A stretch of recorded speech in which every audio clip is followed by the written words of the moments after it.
Hello, everyone. Thanks so much for joining me here today as we get to talk about one of my favorite subjects, comic books. My name is Jose. I love comic books. I love talking about them. I love sharing them with you. Feel free to follow me on social media if you would like. Links are in the description below. I've also posted a link to the Marvel fan site that I have plot synopsis and character bios for these issues. So we're going to be looking at New X-Men 114, 115, and 116 from 2001, written by, I almost said Frank Quietly, written by Grant Morrison and drawn by Frank Quietly. So I was going on YouTube, and these issues, I think issue 114 has been done by a few people, but there is nothing really out there for this run. And I decided I'm going to rectify that and I'm going to start covering it. And I'm going to cover it a couple of issues at a time here. So, Is For Extinction, parts 1 of 3.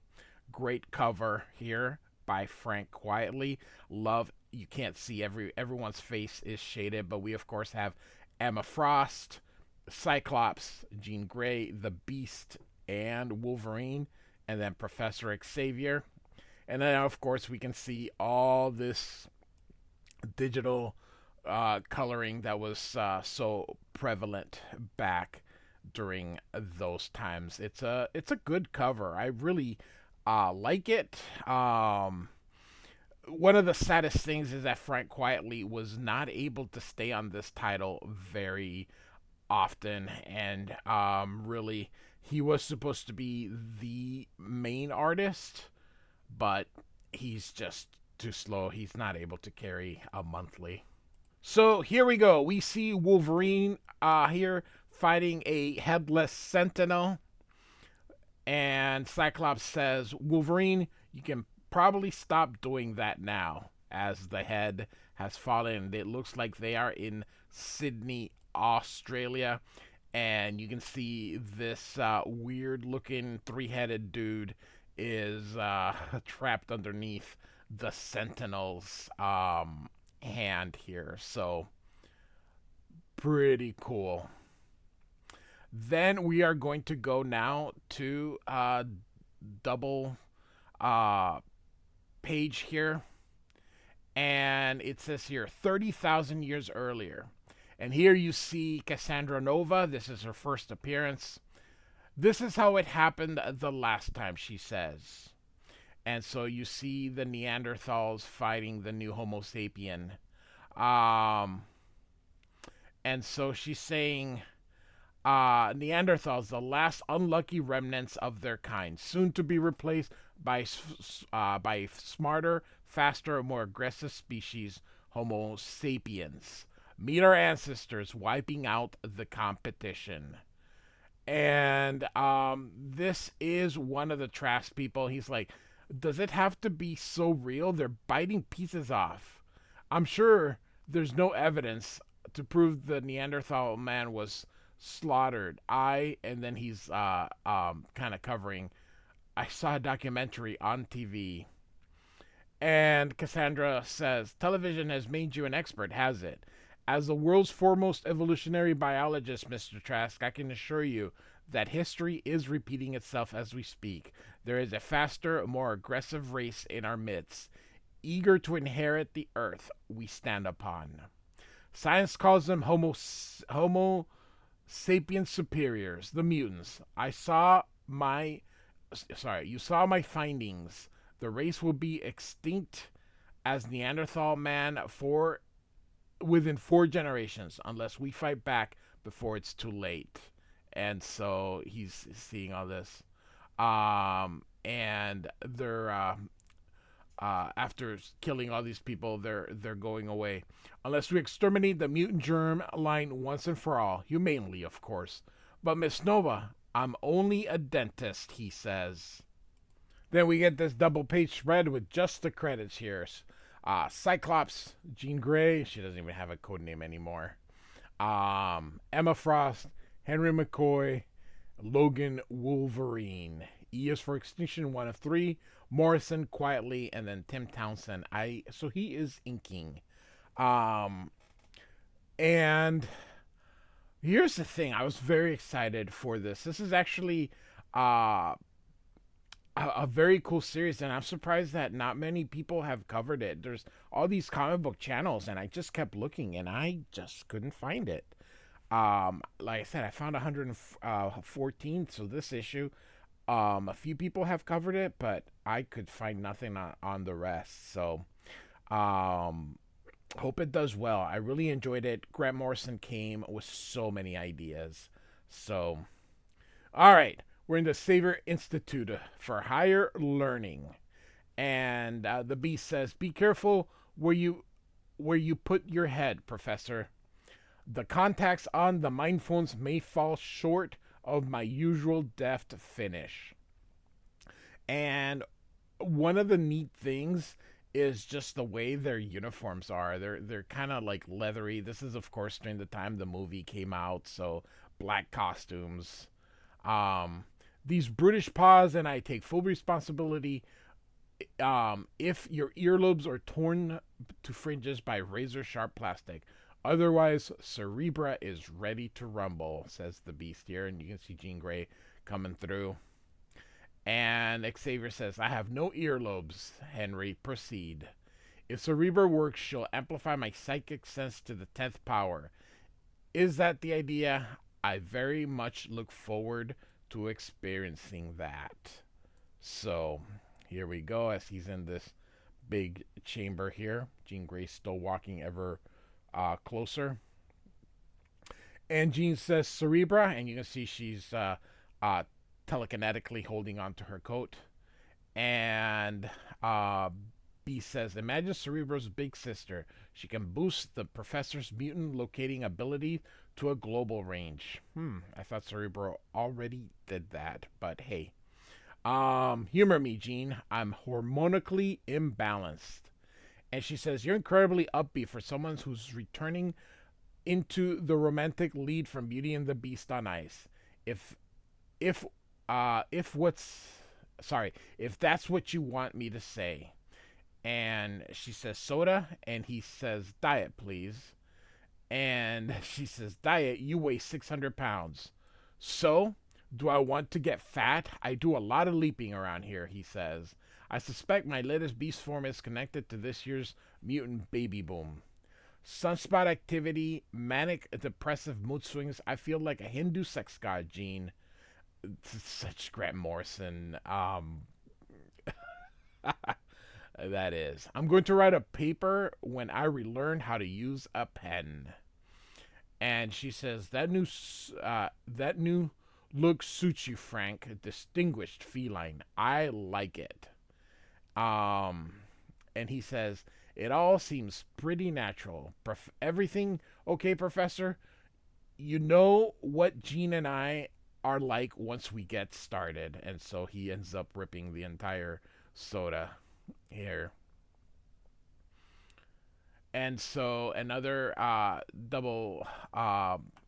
Brian Bendis does this a lot when in his writing. So all these artists, so he carries a lot of double page spreads that are really um, just meant to go this way to this way to this way. So.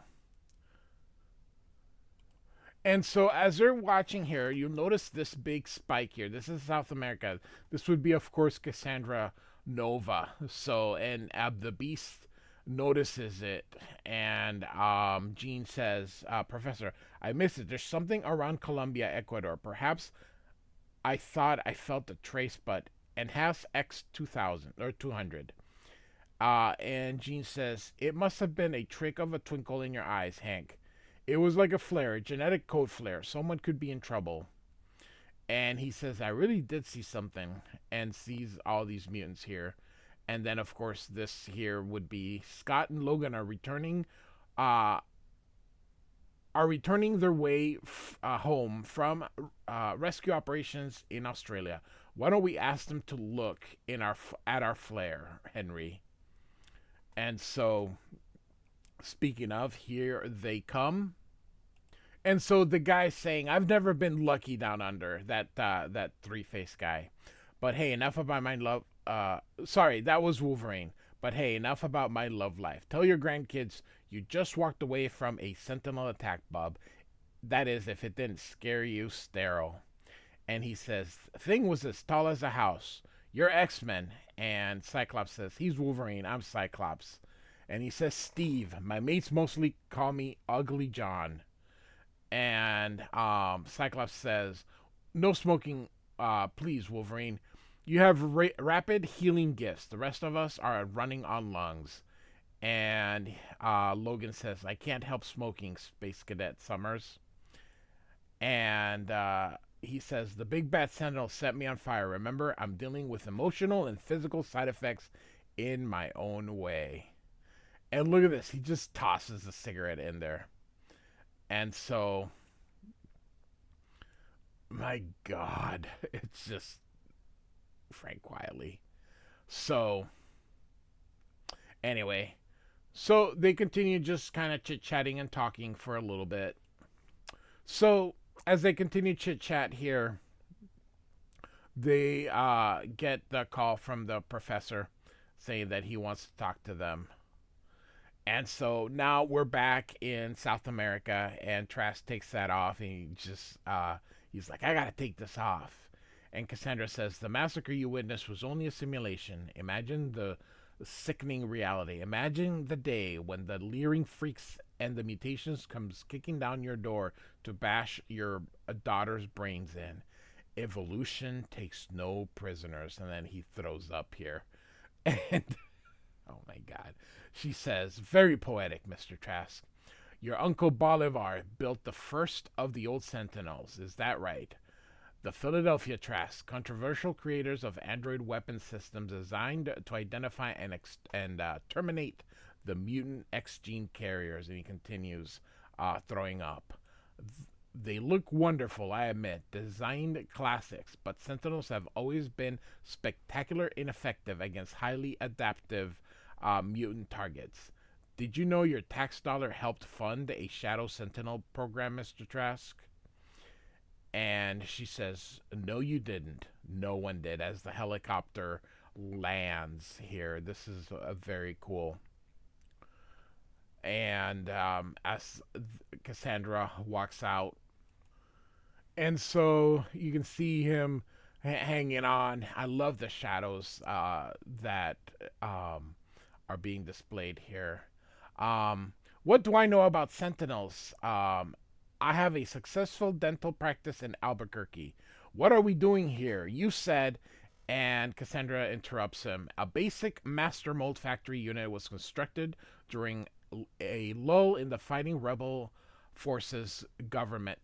Troops backed by the USA, that sort of things," as she continues walking. "The master mold AI was precision engineered to adapt to its environment, programmed to build wild sentinels using any and all technology within the test radius. This radical master mold was all but forgotten for years." And he says, "Where did this happen?" And then a beautiful here. And she says, "Oh, have a guess, Mr. Trask. Don't make me point to it." And look at this. This is absolutely awesome. You can see the vegetation here and the mountains and this gigantic robot sitting there. Just, it's very cool. Um, the things Grant Morrison imagines and then Frank quietly then puts to the drawing, that is quite something. So, all right, so we're back to the professor. So in the first panel, Professor Xavier he's speaking telepathically to everybody here, and that there's too many mutants. We're gonna be accused, basically the same stuff immigrants are accused of, stealing this, foods and healthcare and all that kind of stuff here, and they're gonna need the Professor X. Basically he sets up the school to get mutants ready. Wolverine's always a cynic, And Professor Xavier wants to work on better ways to encourage people to trust mutants. And of course, Wolverine's like, tell that to the three-faced kid. And so Cyclops says, ignore Logan, Professor. Ecuador's no problem. We can easily swing over there on our way home. And Jean Grey, man, she looks. Frank Quietly does doesn't do a very good job drawing pretty women. He does get better, but they look weird. And so, excellent, Scott. Thank you. It may be nothing, but I defer to the doctor's intuition on keen animal eye. New school term starts Monday, and so he turns down the automatic pilot, or turns off the automatic pilot here. And Wolverine says, couldn't wait to get out of that bald head, could you, Slim? And he says, are you insinuating something? And he says, I don't insinuate. I call it like I see it. And Cyclops says, and exactly how do you see it, Logan? And I love the shadows here. With binocular vision, Cyclops, you've been AWOL for too long. Things change. Sometimes it's hard. I just want you to know you got a shoulder to cry on if you need it. And he goes, TT, we have work to do in Ecuador. So TT is more like that. So I don't know what you would call that, but that's what it's meant to be. Um, and Wolverine says, which is more than most people in Ecuador have. Jean and I are perfectly happy, Logan. And so the ship's kind of going down. Now, there was insinuation that they were in outer space, so they're going up, and then it's really the harder way to travel. You're traveling up and then farther. Um, anyway, back to the X Mansion. And so in this first panel, Beast is going to uh, infer that there is actually something happening between Jean and Cyclops, but she doesn't want to talk about it. Then they get this. This is DNA looking even closer than it is. And she goes, oh, something's wrong. And she goes, I felt something odd. It's fine. I think I must have left something important in Cerebra. You go on, Hank. And so here's Professor Xavier, and he says, thank you, Cerebra. Thank you, Henry. Very interesting. And he whistles, and then all of a sudden he stops. And you see a presence here. Says, hello again, Charles. The mind amplifier works like a dream, doesn't it? It led me right to where you are. And he's like, oh, what a special big new toy for a crippled little boy. It's almost like being able to get up and about. So real quick, Xavier used to walk, then his legs got crushed. But then he had a new body. Then that body deteriorated. But then the shear saved him again. Then he couldn't walk. But then he could. He's been able to walk and not walk so many times. So, anyway, so the voice here says you can't form a single thought, and he says who, you, what, and the voice says shut up. Shut up. It's all garbage in there, and he's like, what? What are? And he's like, I'm what's eating your mind. And he's like, ugh, relax and be replaced. And this thing explodes here. You can see the liquid. I'll be you now and make you a murderer, Charles. The first, the oldest, and the last enemy. And you can see his nose is bleeding. He goes, the terror and the hate you thought would never return. Charlie's big ugly secret. The nightmare on the dark side of your dream. Surrender, Charles. And you can see this can here that had, that was the can, I guess. That had exploded here. And then his nose is bleeding. I'll say this as he grabs a gun. Only once. Get out of my head or I'll fire. So he had a gun ready. And so we see here that it was Cassandra Nova. You would too, wouldn't you? Well, This is only how it starts. Are you very afraid now? And so Jean comes through and yells for him and takes off Cerebra. And she says, "Oh my God, your thoughts are bleeding, torn, Charles. What was that mind quake I just felt? Where did that gun come from?" And Xavier says, "Please don't come any further into these thoughts, Jean. Are these words from the future? Please, Jean. Pure, appalling hatred, unstoppable. Scott, Logan, it's there. Henry was right. Warn them, Jean. Warn everyone. It's in Ecuador," he says here. Now he's bleeding through everything. And now so is Cassandra. And she says, I was miles away, she says. And Trask says, "I am extremely uncomfortable. You told me we were a government agent utmost national importance. You said I've endured an 8-hour helicopter ride accompanied by horrific virtual imagery.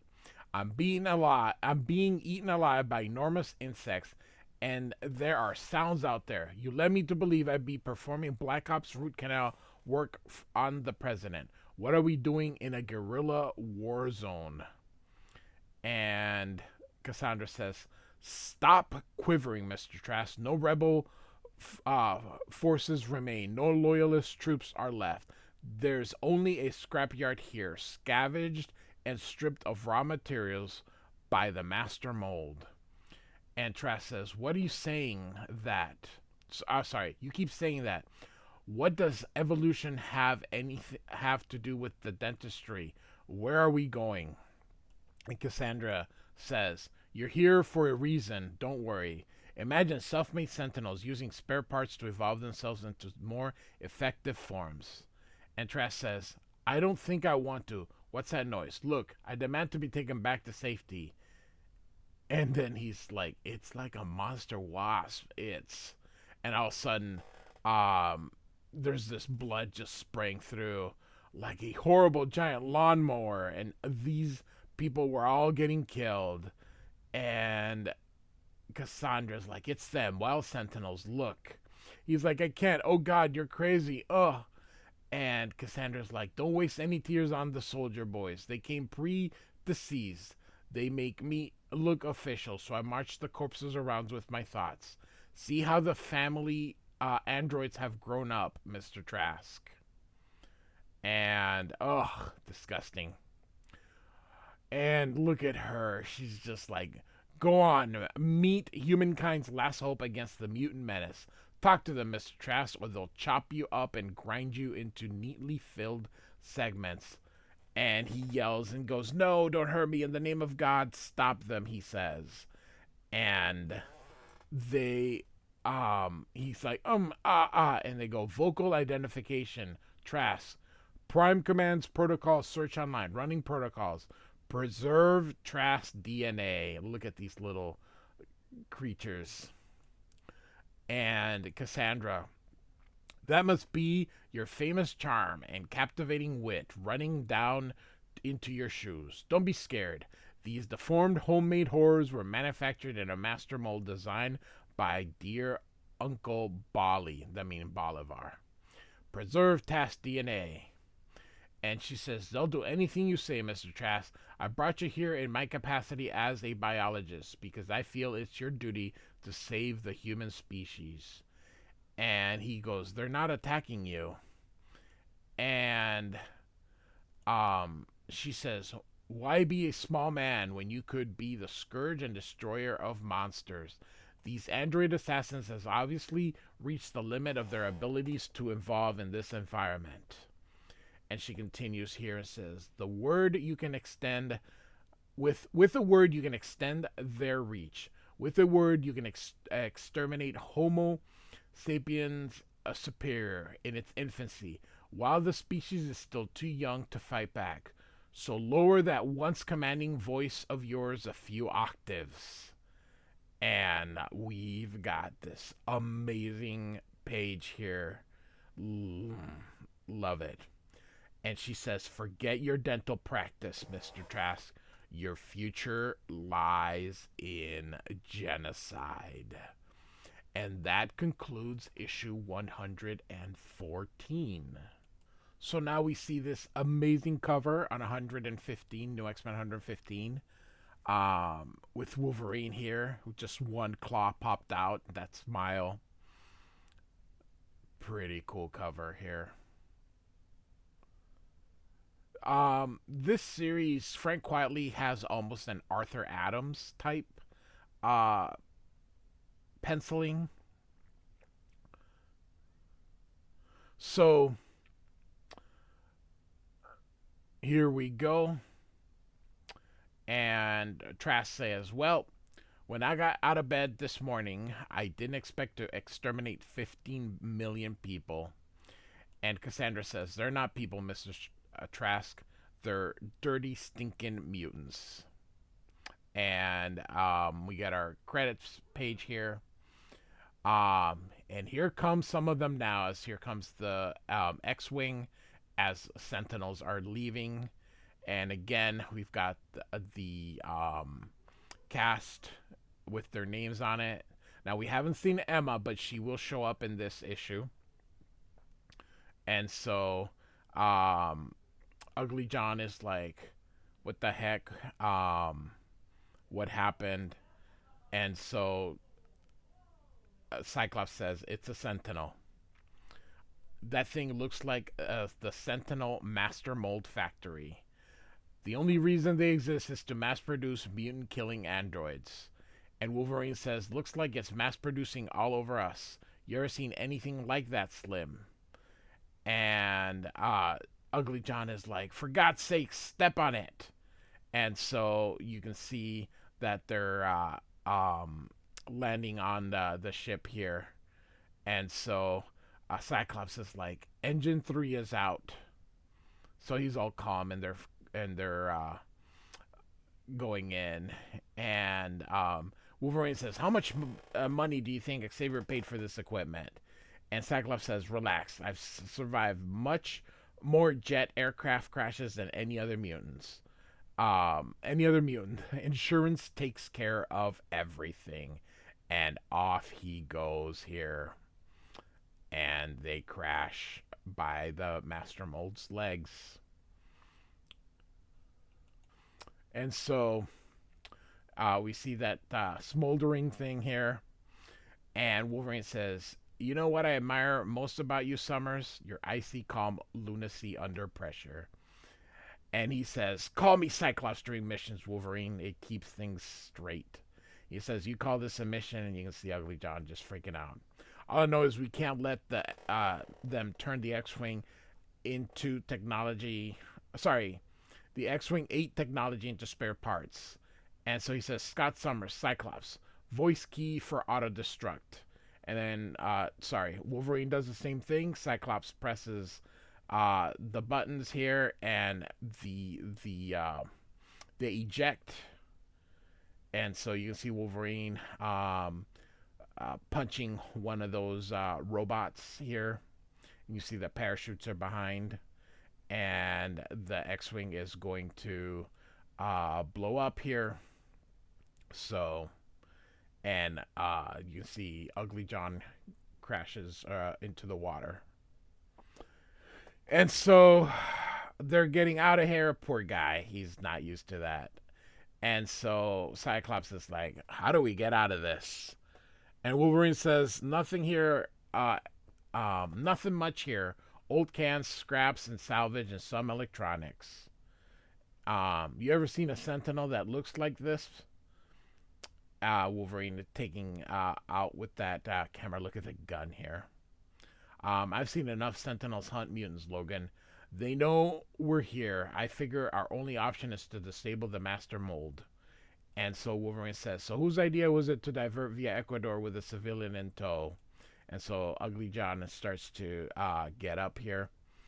And he's like, "Oh, it looks like he's turning his head. I keep forgetting he's got three heads here." And so he's got to have good peripheral vision here. And so he's running away here. Wolverine says, "Down." And so he took the shots for the guy. "Kid, Any mutant talent we can use? I got three faces, mate. They all look like a pig. And so then he's hit in the leg. Oh, that's so gross here. And so get him out, Logan. I can handle this. As Cyclops fires his optic beams here, and it explodes, and his quartz, his ruby quartz, is shattered. So well handled, says Wolverine. Stay right where you are, Ugly John. I'll try talking them down. So Wolverine's gonna do what he does best. And so Cyclops is using his quartz or his optic blast here. Mutant specimen located and contained, and so they're gonna grab Wolverine here. And so back at the X Mansion, he is trying to dictate or type out a letter to Trish, but it's not working. And suddenly he kind of gets something, and he takes it down and starts walking. Meanwhile, in the infirmary, she's using her telekinetic here, and um, Professor X says, "I'm fine, Jean," and she goes, "Fine, you're fine.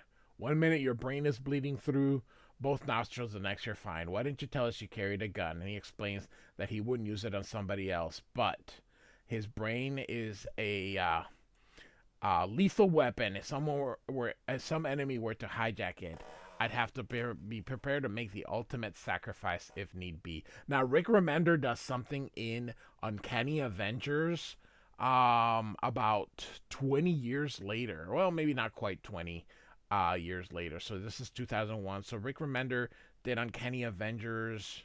So probably about 15 years later. He does where the Red Skull takes Xavier's brain. So that was pretty cool. So eventually I would love to get to that story here. So and Xavier says, "It's essential that I get back to Cerebra, Jean. I must identify this new mutant mind I encountered before it causes any more damages. Fetch my chair."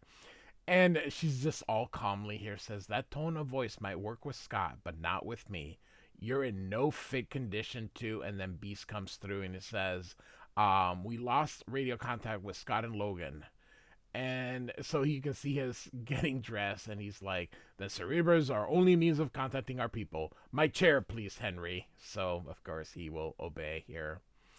And so, Trash says, "Is this evil, Miss Nova? Uh, what I've just done, some people would call it evil, wouldn't they?" And Cassandra says, "We're the doctors who wiped out the entire we're the doctors who wiped out the entire smallpox species evil. In a world without values or morality, good and evil are just choices on the menu of the mighty Mr. Trask." I love Grant Morrison. And so she continues here. "When they hear why you launched your supersonic death machines to the most densely populated mutant area on Earth, I think they'll say, by God, he was evil, but yes, evil in a good way." Um, and so Trash says, "I woke up a dentist. Soon I'll be the world's greatest mass murderer. They say people can commit any atrocity given the right excuse." And so she puts her hand there, so you know something's gonna be up. "It's a special feeling, isn't it? Behind the mask of liberal respectability, with all the safe opinions, we all hate the mutations, don't we? How can it be murder when they're germs or vermin?" And Trask says, There won't be time for them to feel pain, will there? Will it be humane?" Aww. "It doesn't seem real." And so she's smiling. "I know how much all this sudden power excites you, Mr. Trask. I know it even if I couldn't read your mind like a t-shirt. I even know you dream of keeping mutant women and children as slaves in your basement." And then he's like, "Duh." And so this part is so, as she puts her hand on him there in the heart, and so she says, "I don't hate you, Donald Trask the third, Does the government hate the steak? Oh, sorry. Does the gourmet hate the steak? But it's taken me 10 hours to read and copy the 3 billion base letters in your DNA sequence. And then she says, I'm done with you now. Oh my God. Isn't that something? He's like, "Rah!" So, she kills him. And so, uh, she goes, do you want to know the real message of evolution? And so he just makes a noise here. All life winds up as manure. And so this one says mutant specimens located and contained. Prepare for vivisection and spare parts classifications. And Cassandra says, wait. And so here in we see Wolverine and Ugly John here. So vocal identification trash. Prime command protocol search online. Running protocol stop. Preserve trash DNA. And Cassandra says, well. And so they're looking at. She's looking at a reporter here. In ruins, sources in Cape Town, South Africa, say parts of the city were devastated by attacks. And so she continues here. The original sentinels were restricted by their size and shape. These wild sentinels can adapt and assume any form necessary to engage and destroy the mutant menace. And so Ugly John's kind of coming to menaces like you. Am I really to believe you're from Charles Xavier School for the Gifted? Are you the ex mascot? She says here. And so you can see here a little bit of the destruction that's going on here. As the reporter continues narrating it, and Ugly John says, no, I shouldn't be here. I'm from Australia. Don't hurt me, missus. Don't hurt me. And Cassandra says, they think I'm a trash too, you see. The most powerful mutant hunting machines on this entire planet will now do anything I tell them to. Don't worry, I'm not going to hurt you with this, as she injects herself there. Sentinel Manowar terminate Piggy. And so they do. And she goes, well, that works. Next. And then Wolverine goes, sniff. And then he says, bacon. And then he busts out here and punches her. And then puts his things there. All I gotta do is think, and adamantium razors burst through the skin of my knuckles at 130 miles per hour, babe. So you better relax. And so, Summers, for the love of the God, the kid's in agony. He's still alive here. You can see, and Cyclops says, it's okay, Logan. And the kid's just suffering. He says, John, Steve, I'm so sorry. I know there's something more than just this world. Deep breath. Don't be scared. Just look into my eyes. And he's going to blast this poor kid here. And they don't really show it here. But as X-Men, we're trained to help mutants in trouble. We've also been trained to prevent genetic threats like you from hurting people. I've removed my emergency ruby quartz contacts, which leaves me blind. But I know exactly where you are, and so help me. I'll gut you with the blink of my eyes if you try to hurt anyone else, says Cyclops. And Wolverine says, it's too late. Look around this place. Look around. This place was making them bigger and better. And the only thing Sentinels like to do bigger and better is kill mutants. You saw what she did to Pig Boy. Stone cold, Summers. Look at her. What's so funny as she smiles? What else did this psycho do that she thinks is so funny? Where did she send those sentinels? And so, now, real quick, and we haven't covered this, but Genosha was taken over by mutants. So Genosha was an anti-mutant country somewhere off the coast of Africa, and now it's a mutant island nation. So now we get the first appearance of Emma Frost in this series. And she says, good morning, class. And so I have radioactive dark dirt in my shoes. There are luminous bird droppings on the statue of beloved President Magneto. I said Magneto, not Magneto. I said Magneto, not Magneto. Yes. It's Magnet with an O. So I feel like I always have to say that because some people are like, it's Magneto. It's Magnet O. If it was Magneto, there would be two E's there. Therefore, we shall not be singing the words to Genosha, um, Promised Island Mutant Utopia this morning with your usual tuneless gusto or otherwise. Instead, I propose we spend today's telepathy period hacking into the minds of some of our favorite screen idols. Um, the gold star to the first girl who discovers the awful truth about Tom and Nicole. And this lady here says, Miss Frost.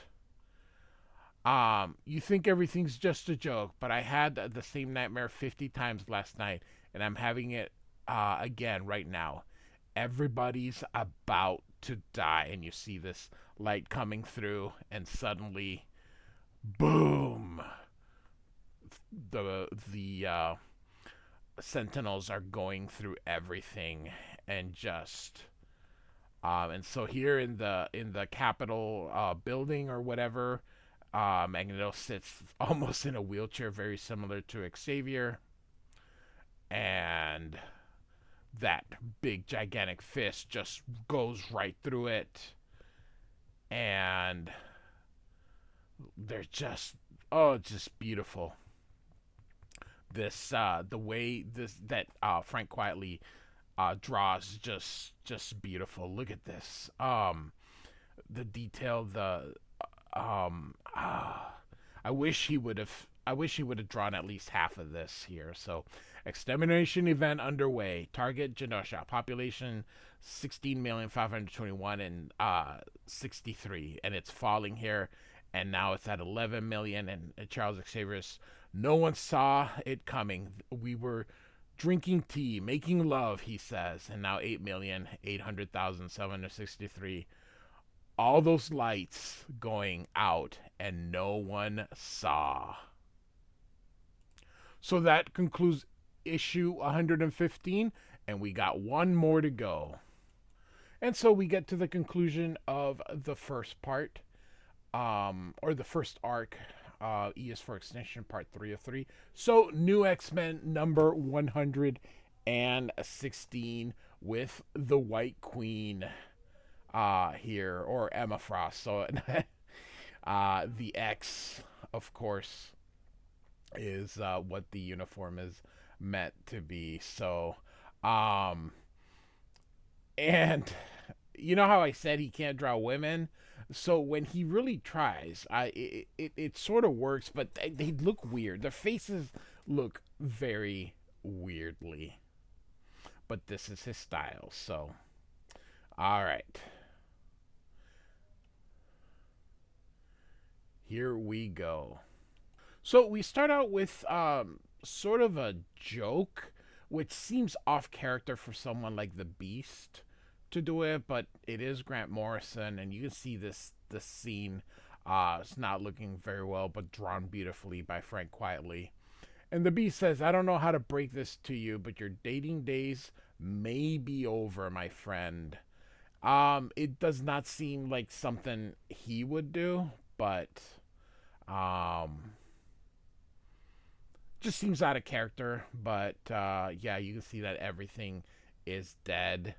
And so Jean says radiation levels are off the scale, which makes me wonder why they're not wearing radiation suits, but hey. And so they're looking through to see if they can find something, but Jean detects someone is still alive, and she moves these things.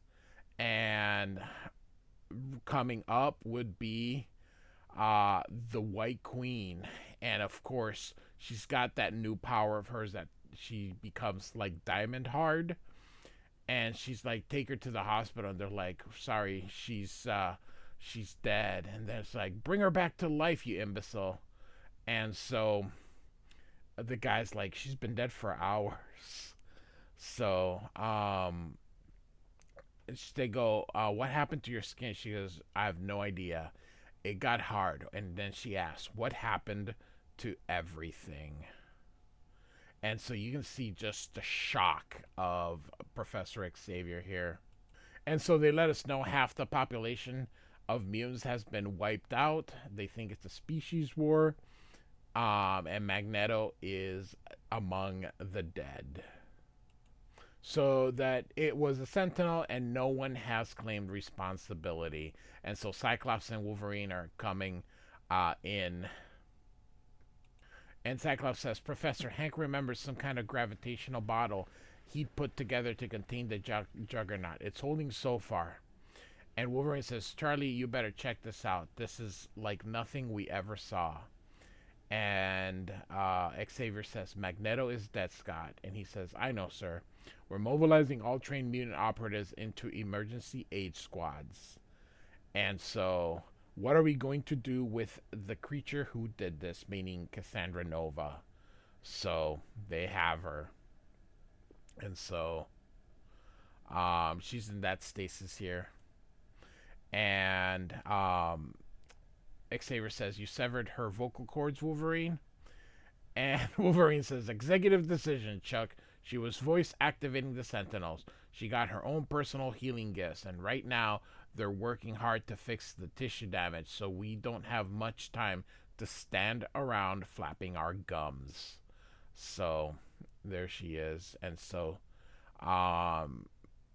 Xavier says 60 million mutants are dead. Why? Now, real quick, I want you to notice the art has severely degraded a little bit, and it is very difficult for Frank Quietly to be on a monthly schedule. The fact that he was able to even do 3 issues without any lead time is commendable. He is not fast. He never has claimed to be fast. He has beautiful art. I have covered. I did JLA Earth 2, which is also written by Grant Morrison, and feel free to check that out. Frank Quietly is able. He draws beautifully. He really does. He's one of my favorites, but unfortunately, he's just not very fast because of the amount of detail. You can see here that this is being finished by somebody else, and he was probably able to just put a little bit. At least this page was. So, but you can see that here too as well. So, it's official. You're Emma Frost, the Human Diamond. And she's like, what? And she goes, secondary mutations. I've never heard of that before. So, and so, you know how Emma Frost always likes to insult people. So he's like, your pseudo-mechanical explanations are far from satisfactory, Mr. McCoy. As for your breath, he's like, Dr. McCoy. Emma, patience, please.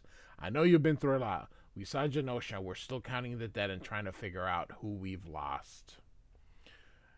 So, I'm looking into this and trying to do a million things at once. Jean can move around things with her mind again. You've grown an exoskeleton of invulnerable organic jewelry. I, for my sins, have magically transformed into Tony the Tiger on barbiturates. And so Emma says, forgive me, Henry. Grief so often makes one shrill and judgmental. I do look rather spectacular in the light, don't I? So, and so she wants vengeance. She goes, that monster must die. And Jean Grey says, killing our enemies was Magneto's way. He's dead, Emma. You were there. His philosophies died with him.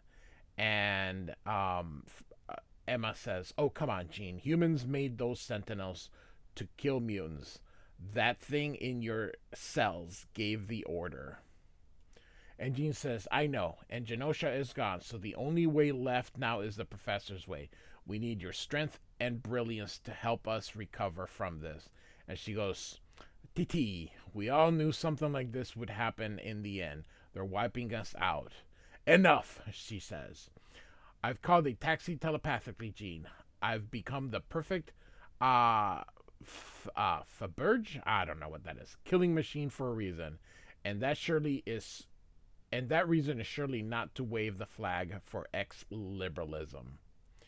And so, and Jean says, what makes you such a bitch, Emma? by then the comic books could say, or Marvel had sort of grown up. That era of the Stan Lee and Jim Shooter era kind of went out the windows um, in the very late 90s, but particularly at the turn of the century.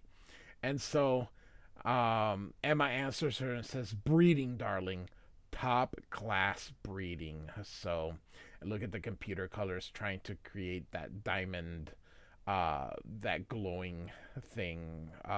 So it does look like she is being examined now by the beast. So the beast continues with his examination here and says, "Okay, she's from beyond the biological twilight zone. She looks human on the outside, but nothing like her has ever existed before. And she preys on mutants. Why? Because every few 100,000 years, evolution, which empathetically does not proceed smoothly, takes a huge catastrophic jumps. Old life forms get wiped out from the fossil records overnight in the periodic mass extinctions and are replaced. I think Cassandra Nova is the first of a new unforeseen species. I think she'll instinctively use her outlandish natural gifts to wipe us out if she can. And this could become a war for the domination of the biosphere," he says. And so Jean Grey asks him, "Domination war, Henry? Can't we think of a better way to deal with this?" And Xavier says, "Jean has a point." And Wolverine says, "They're trying to ruin the dramatic atmosphere, Hank. Ignore him. Does she hunt people?" And the Beast says, "If she has to, maybe, but she doesn't really need to. And that's the scary part of the story. Humans are no threat to her because she instinctively knows what I've just discovered." And Wolverine says, "Meaning what?" And the Beast says, "Meaning this. I think I found a genetic trigger for the extinction buried deep in the human genome. This E gene turns on when an entire species is about to turn off by Mother Nature. The data looks conclusive. The human race is at an end. Within 3, maybe 4 generations, they'll be gone, replaced by us or something even stronger." And Xavier says, "Something like Cassandra Nova?" And Jean says, "Human beings are dying out." And Wolverine asks, So tell me one more thing before I take her head off. How come she looks like you, Chuck?" And so you can see here the Beast kind of holding him. See, I think I can feel too funny, bad smell in my eyes. Inside thoughts, Jean, help out. And she goes, "Hank." And of course, Cassandra Nova has awakened, and you can see the windows are shattering here. And Xavier says, "Stay calm. Remember your formations." And Cyclops says, "No formation. Everybody's on instinct." And Cassandra is out there smiling. And Wolverine's like, "Don't let her speak, Jeannie." And Jean Grey says, "I'm going in around her consciousness. It's like a migraine.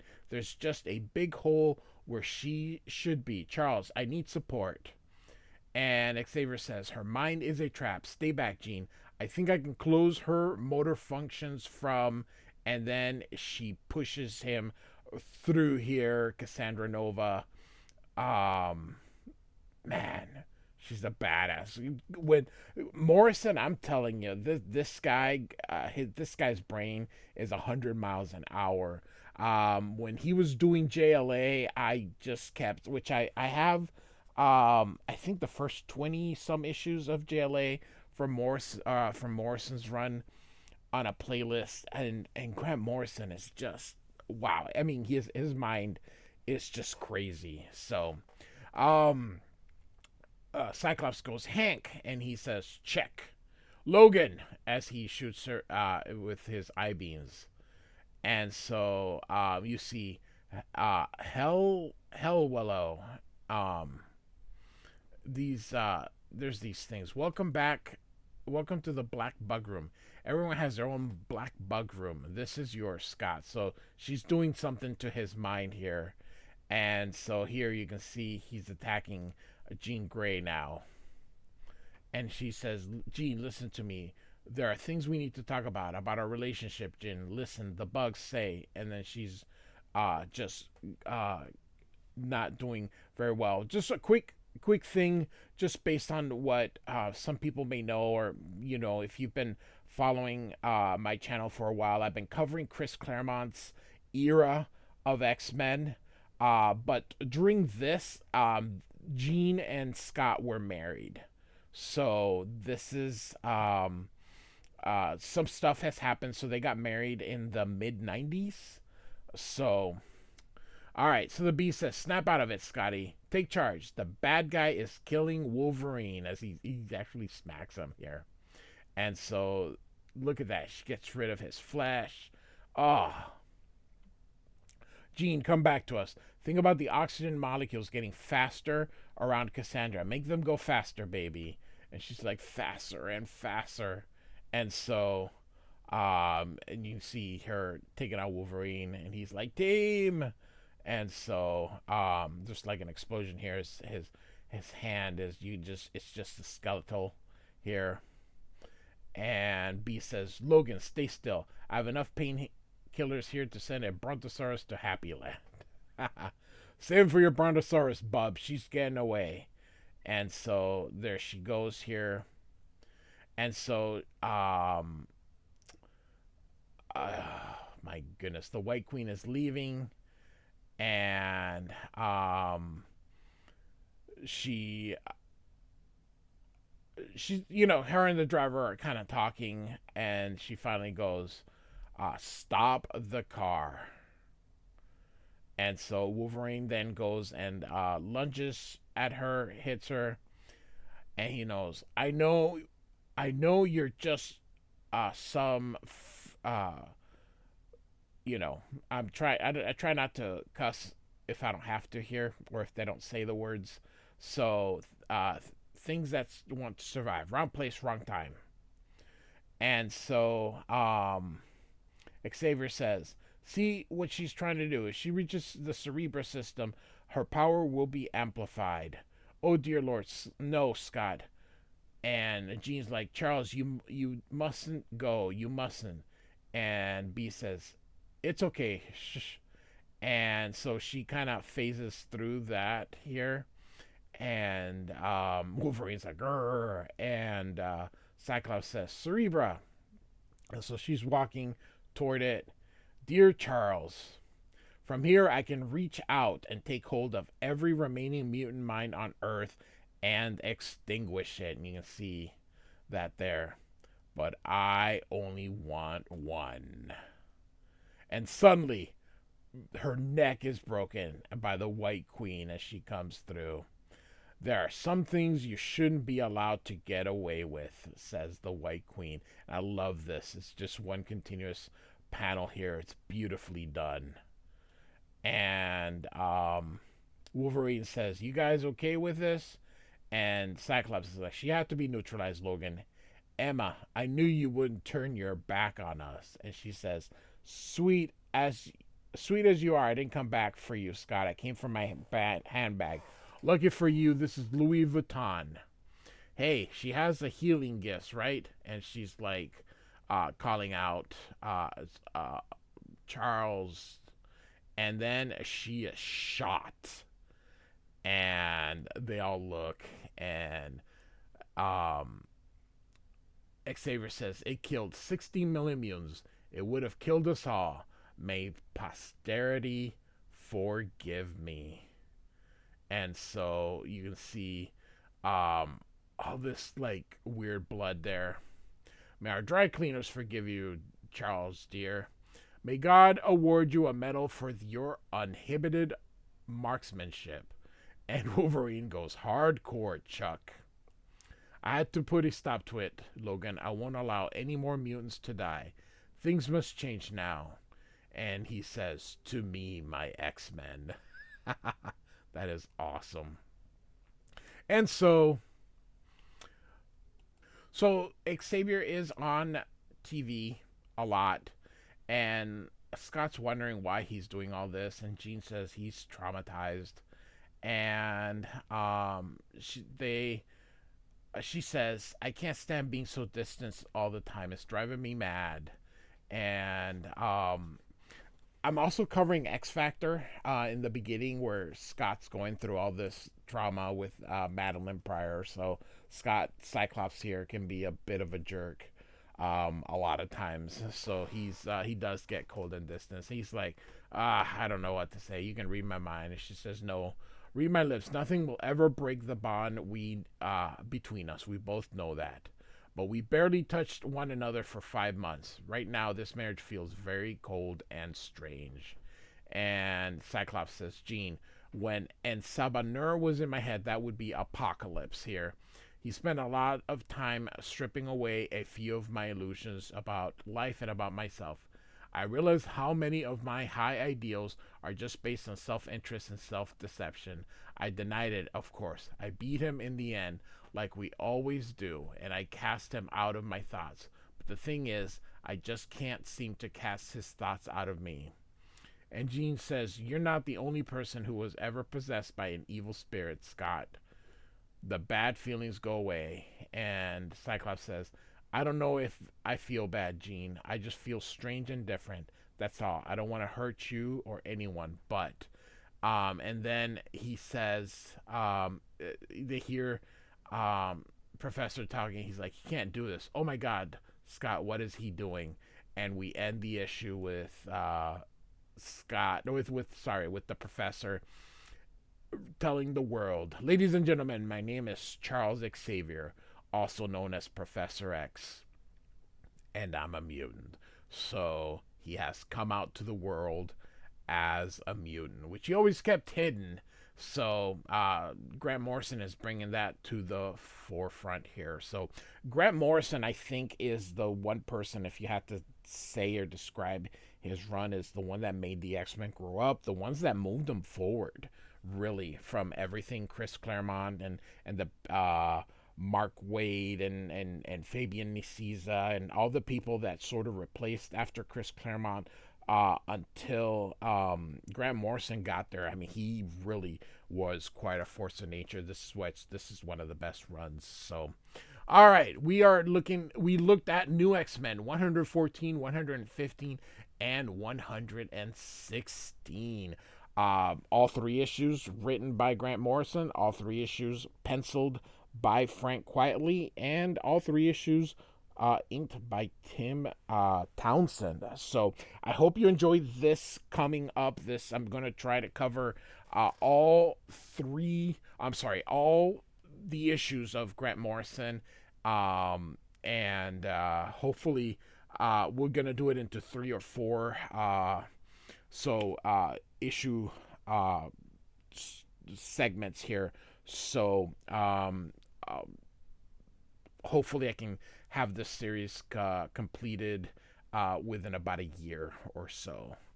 Like and subscribe, and I do thank you for listening. Goodbye.